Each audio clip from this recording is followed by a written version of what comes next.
নমস্কার, নিউজ নাওয়ের পর্দায় আপনাদের সকলকে স্বাগত। আমি সুমি রয়েছে আপনাদের সাথে। চলে যাব বিস্তারিত খবরে। শেখ হাসিনার সরকারের পতনের পর যাত্রী পারাপার প্রভাবিত হলেও স্বাভাবিক রয়েছে ত্রিপুরা বাংলাদেশ আভ্যন্তরীণ বাণিজ্য। 2024-25 অর্থ বছরে এই বাণিজ্য বেড়ে দাঁড়িয়েছে 370 কোটি টাকা। গত আগস্ট মাসে বাংলাদেশে শেখ হাসিনা সরকারের পতনের পর সে দেশে যে অস্থির পরিস্থিতি তৈরি হয়েছিল তাতে ধারণা করা হয়েছিল এর প্রভাব ত্রিপুরার সাথে বাণিজ্যে প্রতিফলিত হবে দারুণভাবে। কিন্তু তথ্য অনুযায়ী বাংলাদেশের উদ্ভূত পরিস্থিতিতে ত্রিপুরার সাথে বাণিজ্যে পড়েনি বিশেষ কোনো প্রভাব। উল্টো পরিসংখ্যানের হিসেবে গত এক বছরে বাংলাদেশের সাথে বাণিজ্য বৃদ্ধি পেয়েছে ত্রিপুরার। 2023-24 অর্থ বছরে আগরতলা আইসিপি দিয়ে বাংলাদেশ থেকে আমদানির পরিমাণ প্রায় 315 কোটি টাকা। 2024-25 অর্থ বছরে তা বেড়ে হয়েছে 370 কোটি টাকা। সোনামুড়া মহকুমার শ্রীমন্তপুর আইসিপি দিয়েও বেড়েছে আমদানি। 2023-24 অর্থ বছরে এই সীমান্ত দিয়ে আমদানি হয়েছিল প্রায় 109 কোটি টাকা। 2024-25 অর্থ বছরে তা বেড়ে হয়েছে 152 কোটি টাকা। ত্রিপুরা এবং বাংলাদেশের মধ্যে আমদানি রপ্তানি বাণিজ্যে সাধারণত আমদানি বেশি হয়ে থাকে, রপ্তানির পরিমাণ তুলনামূলক খুবই কম। ত্রিপুরা থেকে এখন বাংলাদেশে রপ্তানি হচ্ছে কাজু বাদাম, জিরে, বেল ইত্যাদি। আর বাংলাদেশ থেকে ত্রিপুরায় আমদানি হয় তাজা মাছ, শুকনো মাছ, cement, TMT bar, household plastic, ছোট মেশিন ইত্যাদি। আগরতলা আইসিপি দিয়ে 2024-25 অর্থ বছরে 1 কোটি টাকার পণ্য রপ্তানি হয়েছে। 2023-24 অর্থ বছরে তা ছিল 4 কোটি টাকা। আগরতলা আইসিপি দিয়ে গত এক বছরে রপ্তানি কমলেও শ্রীমন্তপুর সীমান্ত দিয়ে বেড়েছে রপ্তানি। 2023-24 অর্থ বছরে এই সীমান্ত দিয়ে রপ্তানির পরিমাণ ছিল 6 কোটি টাকার উপর। 2024-25 অর্থ বছরে তা বেড়ে হয়েছে 42.5 কোটি টাকার উপর। তবে বাংলাদেশের উদ্ভূত পরিস্থিতিতে আগরতলা আইসিপি এবং শ্রীমন্তপুর আইসিপি উভয় রুটেই যাত্রী পারাপার হ্রাস পেয়েছে উল্লেখযোগ্যভাবে। আগরতলা আইসিপি দিয়ে গত এক বছর আগেও যেখানে দৈনিক 1 থেকে 1.5 হাজার লোক যাতায়াত করতেন, বর্তমানে তা হ্রাস পেয়ে দাঁড়িয়েছে মাত্র 150 থেকে 200 জন। বর্তমান সময়ে ট্যুরিস্ট ভিসা ইস্যু করছে না ভারত, শুধুমাত্র চিকিৎসা পরিষেবা অর্থাৎ ট্রিটমেন্টের ভিসা দেওয়া হচ্ছে নাগরিকদের। সরকারের দেওয়া তথ্য অনুযায়ী 2023-24 অর্থ বছরে আগরতলা আইসিপি দিয়ে যাত্রী পারাপারের সংখ্যা ছিল 3,36,678 জন। 2024-25 অর্থ বছরে তা কমে হয়েছে 1,93,821 জন।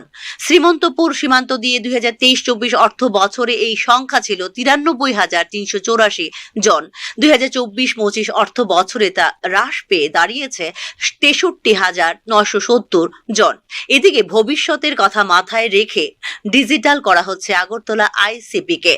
যেসব যাত্রীরা বাংলাদেশে যাবেন বা বাংলাদেশ থেকে রাজ্যে আসবেন তাদের স্বাচ্ছন্দ্যের কথা চিন্তা করেই করা হচ্ছে এই ডিজিটাল সিস্টেম। এই ক্ষেত্রে বিভিন্ন পণ্যবাহী গাড়িগুলো কোথায় যাচ্ছে, বর্তমান সময়ে কোথায় দাঁড়িয়ে আছে সে সম্পর্কিত বিষয় মোবাইলে দেখতে পারবেন ব্যবসায়ীরা, ট্র্যাক করতে পারবেন গাড়িগুলোকে। ব্যুরো রিপোর্ট, নিউজ নাও।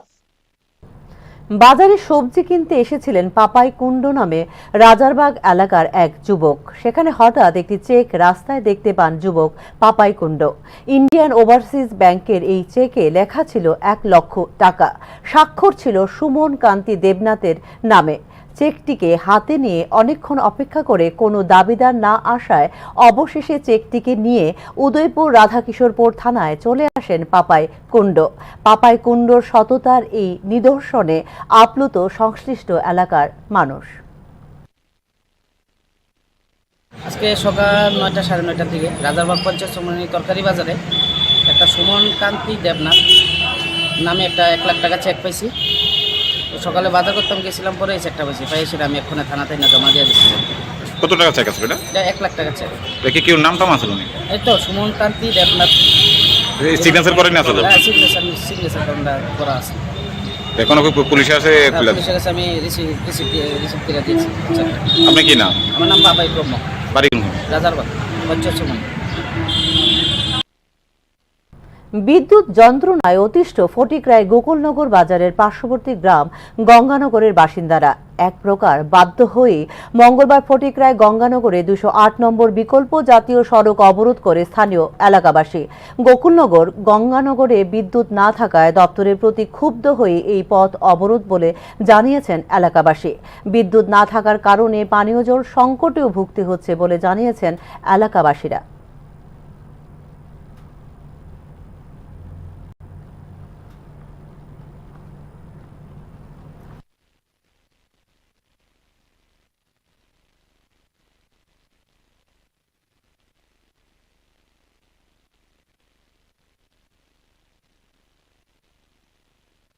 জল নাই, কারণ না তাই জল খারাপ না ফুলা মানে করতে পারে না, তাই বেড বন্ধ জল লাগে আমরা কি করছি। কতদিন ধরে মানে কারেন্টটা বৃষ্টি দিলে তার বিজলেই কারেন্ট যায় না, কারেন্ট যায় না। আর কি কি সমস্যা? জলের সমস্যা আছে, পড়াশোনা অন্য ফুলা মানে টিচার ফুলা মানে প্রাইভেট যেতে পারে না, বাড়ি পড়তে পারে না, কত নাই কিন্তু সব সময় আর জলের সমস্যা সবচেয়ে বেশি। আমরা তারা কি ফোন করা হয়েছে নি? ফোন করা হইছে, তারা আইতে রাজি না, আয়ার করব কয় তা ঠিক করে দেয়, আবার যাইবে তারটা বিজলি করেও কারেন্ট যায় না। আচ্ছা, বাতাস দিলেও আজকে অবরোধ করা হয়েছে মানে কি কারণে? তো আমরা কারেন্ট পাইতাম, জল পাইতাম। এখনকার মতো সংবাদ এই পর্যন্তই। পরবর্তী সংবাদ দেখতে চোখ রাখুন নিউজ নামের পর্দায়। নমস্কার।